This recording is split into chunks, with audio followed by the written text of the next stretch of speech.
কত শত দিন কেটে যায় রাত্রি অগণিত, বাবা মায়ের কষ্ট সে তো নয় তো ভোলার মতো। কত শত দিন কেটে যায় রাত্রি অগণিত, বাবা মায়ের কষ্ট সে তো নয় তো ভোলার মতো।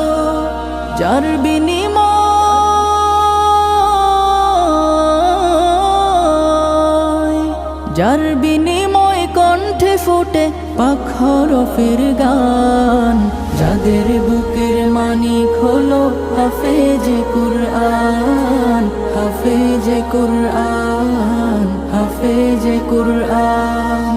হাফেজ হতে গুরুজনের ত্যাগের নজরানা চিরজীবন রাখবো স্মরণ।